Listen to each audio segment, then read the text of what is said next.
Well, what a final day of the season that was, and we saw 37 goals across 10 games, so we certainly weren't disappointed. But here is everything we learned on the final day of the season for each team.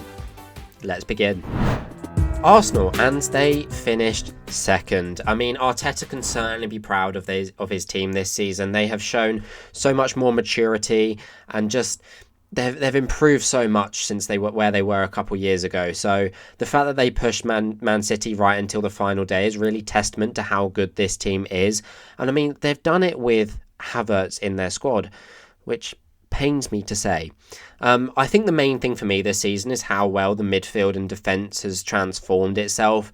Arsenal always score goals, but I think the signing of Declan Rice has just taken that midfield to another level, and it's unlocked Odegaard's potential even more. I mean, he's been one of the best players in the league this season. That's pretty much undeniable, and the defensive partnership of White, Saliba and Gabriel as well has arguably been the best defensive partnership we've seen in the league this season as well. Ben White as a right back, who expected that to be so good, and yet it's working so well. I mean, he's been incredible. And they've only conceded 29 goals this season, which is the best in the league. But the question is, can they do it again next year? We'll have to wait and see. Aston Villa, and they finished fourth. I mean, for me, Unai Emery has been one of the best managers in the league this season. He has been incredible. And when you look at the squad that they've had and where people predicted them to finish as well, I think for them, getting Champions League football is their equivalent of winning the league. Like, it's such a good result for them. And granted, on the final day, their result didn't really matter. But the only downside to their season was that Conference League performance against Olympiacos. I mean, they probably could have won that tournament, but okay, they lost that game. But it take nothing away from their season. They've been really good, and I mean, Ollie Watkins has been nothing shy of incredible. The man has 19 goals and 13 assists over a 38-game season. Only Cole Palmer has more goal contributions this year than he does, and he is just sensational. I'd happily take him at Chelsea, but the question is, will they keep their key players like Louise and Ollie Watkins, Ezri Konsa? Will they keep them for next season? I think they will, but we'll have to wait and see.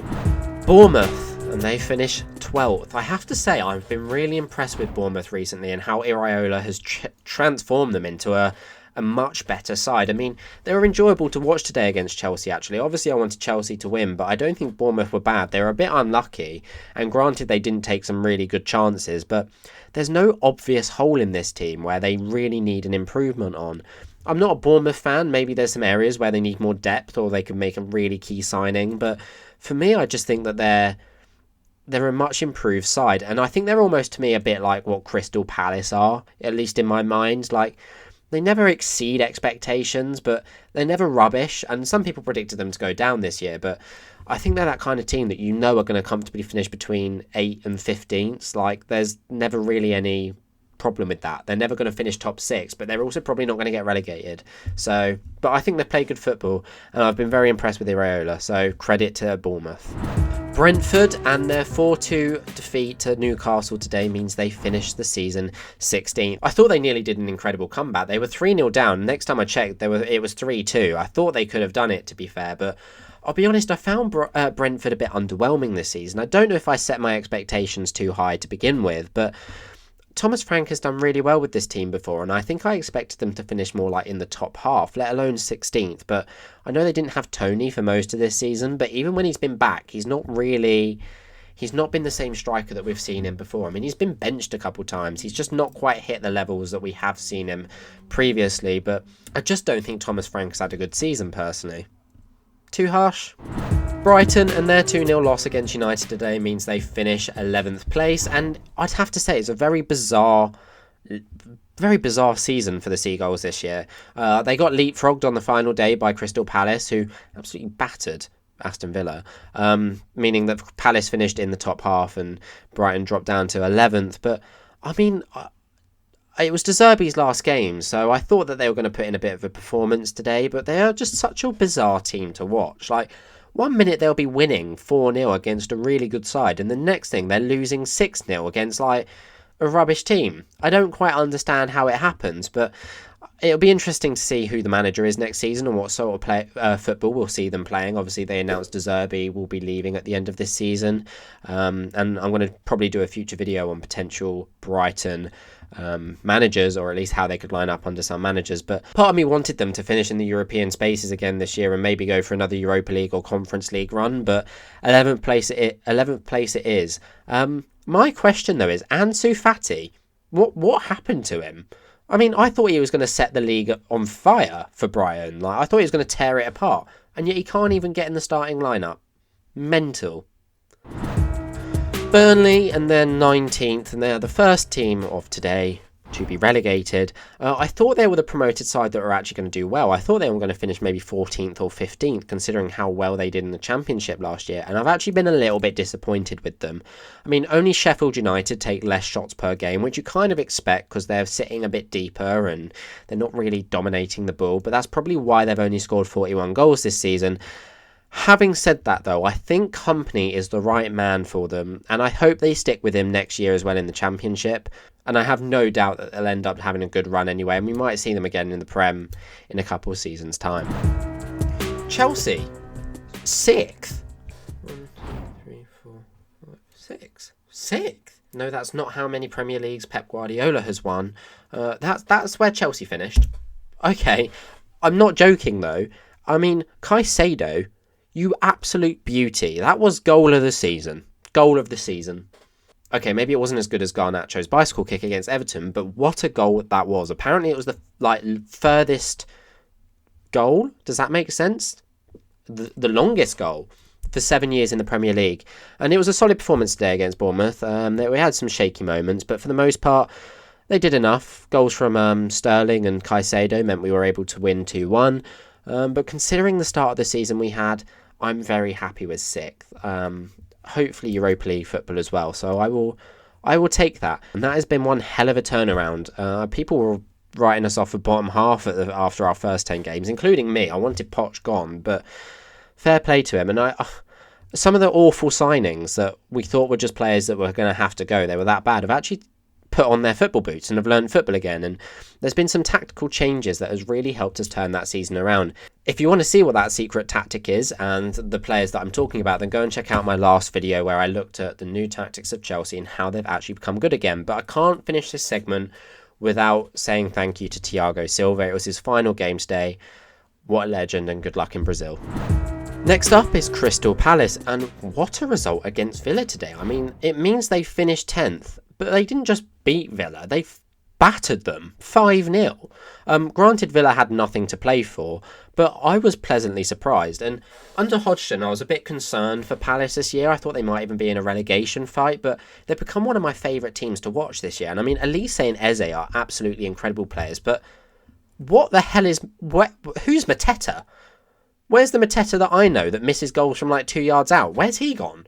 He is mental at the moment. I mean, he scored a hat-trick today. He's got like some ridiculous 14 goals or something this year, which I fully didn't expect, but the Glasner effect has been incredible. I think he's done a really good job since coming in, and I think they've been one of my favourite teams to watch, so fair play to Ollie Glasner. I'm excited to see what Palace do next season. Everton, and it's 15th. I'm not going to talk about the points deduction, but I think Dyche, with an average group of players, has done a pretty good job. And don't tell me today you did not jump off out of your chair when Idrissa Gueye scored that goal. Unless you're an Arsenal fan, then you probably didn't. But in which case, I'm not sorry. Okay, I'm a little bit sorry, but Arsenal did win it in the end with that final goal from Havertz. I think that Everton team desperately need a goal scorer, but for the most part, I'm not too worried about Everton. I think they'll be all right next season. I think Dyche has got it under control. Next up is Fulham, and they finished 13th. Again, nothing really special from Fulham this season. I mean, they've certainly not been bad, but they've just not been brilliant either. I think the main thing we learned from their 4-2 win today against Luton is their desperate need for a centre-back partnership. I mean, Diop, Ream, Tosin's going. I just think they really need to strengthen that defence. And I was going to say striker as well, but I think the best thing for Fulham this year is discovering how good Muniz is. I mean, he benched Brozier, who was on loan from Chelsea. And Jimenez scored, was it a brace today as well, I think? So they've actually got goal scorers in that squad. They just need to solidify that defence a bit more and get back to their normal ways. But I think a massive thing for next season depends on whether they're going to be able to replace Paulinho if he goes, which I'm assuming he will. That's going to be a massive hole in that team. The contribution he adds to Fulham's squad is incredible, and losing that would heavily probably affect their results next year. So they're going to have to do a really good scouting job to replace him. But other than that, I don't think Fulham have had a bad season, and I think they did all right today. I mean, obviously they won 4-2, but Liverpool, and no surprise, but it's a third place finish in the end, and it was a nice send-off for Klopp today at Anfield with their 2-0 win against Wolves. I think this year has been more of a season of what could have been. There was a point they were in for a quadruple, and in the end they only walked away with the Carabao Cup. Granted, even that, they maybe shouldn't have won that. Obviously Champions League, Premier League and the FA Cup, they all bowed out. I think they've been good this year, Liverpool, and today it was a nice final day for Klopp, I think. They averaged 20.4 shots a game, and considering they've done, which is the most in the league by the way, and considering they did a portion of that without the likes of Diaz and without the likes of Salah in their team, I think that's a testament to how good their attack is. Don't get me wrong, there's some areas of the squad that need addressing. I think another left back and I think a midfielder are desperately needed. But again, it's Liverpool. I'm not too worried. It'll be interesting to see whether Arne Slot can continue this brilliant side that we've seen for the last 7-8 years, however long it's been. But if you want to see how Liverpool might line up under Arne Slot, then go and check out my video on that. But fair play to Jurgen Klopp, incredible career, and I just think it was a nice ending. They had nothing to play for. They were finishing third. It was just a nice win for Klopp in the end at Anfield. So as much as it pains me to say it, I think the Premier League's going to miss him. Luton, and it's 18th, but I think Rob Edwards can actually be really proud of his squad this season. I mean, they lost a couple of really crucial points against the likes of Liverpool and Arsenal, where they were in winning positions, and they just dropped points at the very end. But I think that kind of, their game today against Fulham, they lost 4-2. I think that just sums up their season. They score plenty of goals, they just concede plenty more, and that's the main problem. I think everyone predicted them to finish 20th realistically, didn't they? We expected them to finish rock bottom of the league. So I think they've put a really impressive showing in, and I almost wanted them to stay up this year, to be fair. And there's been some gems this year as well for them. I mean, I think Lokonga and Barkley in midfield have been incredible. Adebayo up top has been brilliant as well, but Alfie Doughty for me has been probably their best player. I think he's been brilliant at that left wing back role. And I'm a little bit sad that they're going down. I am going to miss Luton in the Premier League. There's just something about them that I didn't think I was going to like, but I do. But I'm pretty sure they'll do well in the Championship again next year. I'm not really worried, and I think Rob Edwards has full control of that team. And I really like him, so I hope that they keep doing well.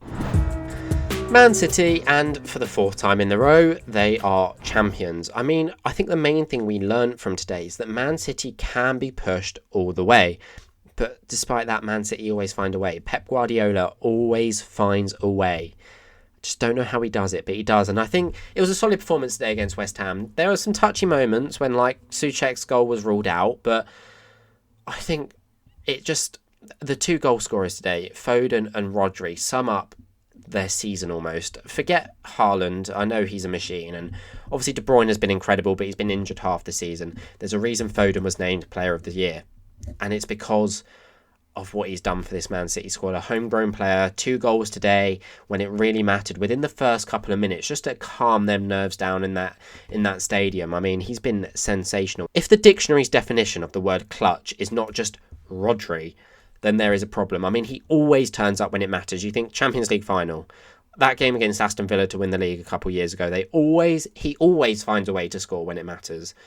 Even, pains me to say, against Chelsea not that long ago when they scored 4-3, it was Rodri. Okay, we scored to make it 4-4, so because we're good in that. But Rodri always finds a way. But do you know what scares me most? It's that when you look at the average age of today's lineup, it's only 27.7 years old.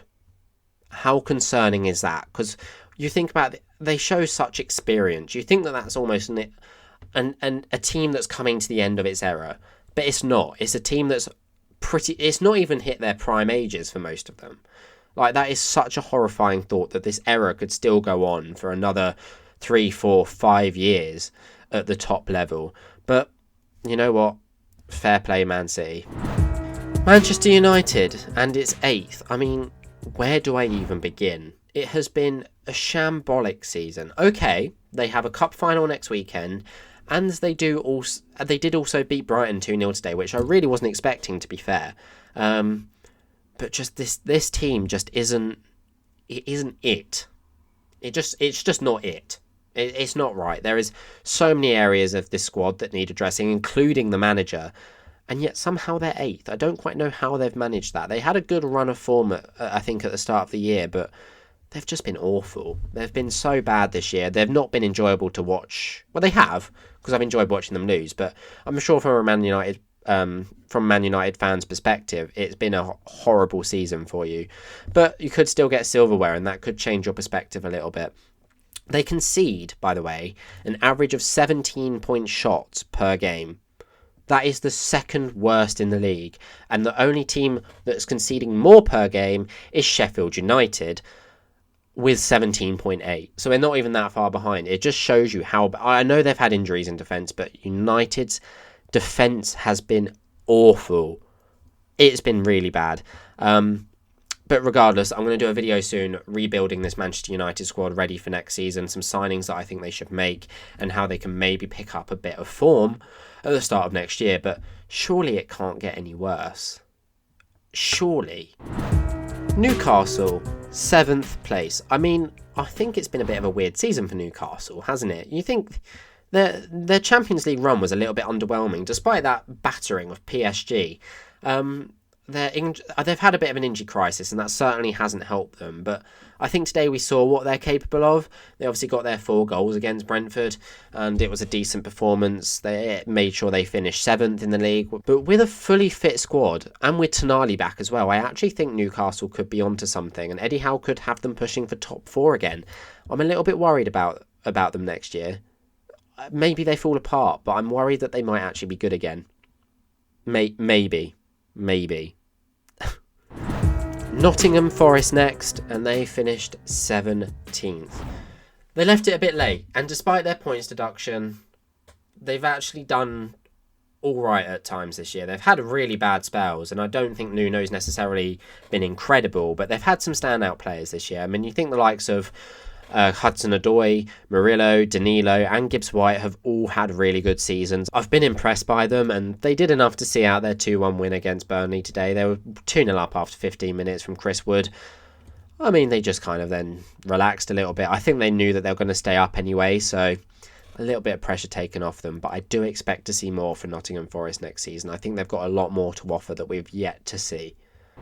Sheffield United, 20th. Now, I know Derby finished the league a few years ago with only 11 points, but I don't know if I've ever seen such a poor Premier League season from a team. They've broke the record for the goals conceded in a season with 104, and I think they've only scored like 35 goals. So in almost every stat, they are rock bottom. In every stat, they're the worst. They have been awful. And don't get me wrong, I have nothing against Sheffield United, but they just need to go down and just figure themselves out. I mean, Diaz on loan and Gus Hamer have actually been all right, I think. They've been like the only small glimmers of hope this year, but they're not keeping Diaz, probably anyway. So they just need to go back and sort themselves out in the Championship. There's nothing more to say. They've been abysmal. Sorry, Sheffield United fans, but it's true. Spurs, and it's 5th place for them. I think it's been a real showing of what Ange Ball is. Because despite not finishing the season on best form, there was a point earlier in the year that we thought they might actually win the league. There's also points where I think they look like one of the worst teams that we've played against. But they did enough against Sheffield United this afternoon to finish 3-0, and it was enough to make sure they finish 5th place. They get Europa League football next season. They actually rank 2nd in the league for average possession per game. I think it's something like 62% per game that they average. Only Man City has more. And I think you have to give them credit for the entertaining football they play. I mean, you look at that Chelsea game where they lost 4-1, despite being down to 9 men. I've never seen anything like it with their 9 men pretty much on the halfway line. Credit to Postecoglou for getting his team playing in a real do-or-die mentality. And I like that. I think I like that. It's Spurs, so I don't. But I quite like him. The scary thing for me, though, is I only see them getting better next year. Scarily. West Ham, 9th. But Kudus, what on earth was that? I talked about Caicedo's goal earlier. Kudus was just as good. That bicycle kick was unreal, and I actually thought they could go on and maybe push, maybe just create a bit of drama and score, maybe make it 2-2 against Man City. That would have been nice, wouldn't it? But even though they did lose to City in the end today, no shock there. It was an insane goal. I just can't get it out of my head. I think West Ham have had an alright season this year. I think, again, like some teams I've mentioned, nothing special, but nothing awful. They've had their ups and their downs this year. I think it'll be... I wasn't exactly pleased with how they dealt with the David Moyes situation, but I think it'll be interesting to see how West Ham cope and play under Lopetegui. Lopetegui. That was right. Lopetegui. I think it'll be interesting to see how they line up under him next season. But for me, Kudus and Paqueta have been really good for them, and it'll be interesting to see if they stay. If they go, then I think West Ham might struggle a bit more. But fair play. They've made some incredible signings there. They've both been really good players for them this season. Goodbye, David Moyes. And last, but certainly not least, well, it is least because they're last, but Wolves, they finished 14th, and it wasn't the best result today against Liverpool. They lost 2-0. I think Semedo got sent off within 20 minutes or something like that. That obviously wasn't going to help them, but I think Gary O'Neill can be proud of his team this year. I think they've not really had the opportunity to find a fit starting 11 and just stick to it and let them gel. I think that's been the main downside of their season. The likes of Pedro Neto not really getting in the team again because of injuries. Obviously, he's a brilliant player who deserves to start every game if he's fit. And I think their defence needs addressing. I think we saw that today. Their defence is just not the best.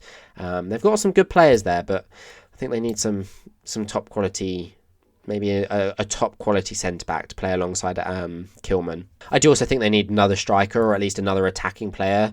Maybe like, you've got Hwang Hee-chan Cunha and Pedro Neto, who I think would be a great front three, but if they can maybe find a really good gem, I think then that will really help them as well. I'm a bit unsure where I think they're going to do next season. I could see them being rubbish and in a bit of a relegation battle, but then I could also see them being a dark horse for the top 7. I really can't tell, but that's not a problem to worry about yet. We'll wait for the transfer window to happen, and then I'll make my predictions, which are going to be awful at the start of next season. So we've got a bit of time to think about that. But there we go. The end of another Premier League season that has been dominated by Cole Palmer. I mean, it's just Cole Palmer this season. That's it. Sorry, I had to say it. But in all seriousness, fair play to Arsenal, as much as it pains me to say. Fair play for pushing Man City right till the very end. We've only ever seen Liverpool really do it, so it's been good to see a couple teams kind of match up to them. Again, whether they can do it next year, that's something we'll have to wait and see. But I'm also excited to see whether it's going to be Leeds or Southampton joining us in the Premier League next year, alongside Ipswich and Leicester. I mean, at this point, I'm just counting down the days until the Euros, to be honest. I'm excited to see whether England can do well again. Maybe we might even win something. Who knows? But we've still got the Champions League final to come between Real Madrid and Dortmund, and we've got the FA Cup final next weekend, the Manchester Derby final, so that'll be interesting as well. So there's still plenty of content to come. Sadly, though, Chelsea are not in either of them. But if you want to see that secret tactic that I talked about that has saved Chelsea's season, then go and check out this video. And until then, thank you guys for watching, and I'll see you very soon. Let me know in the comments, where did your guys' team finish this season?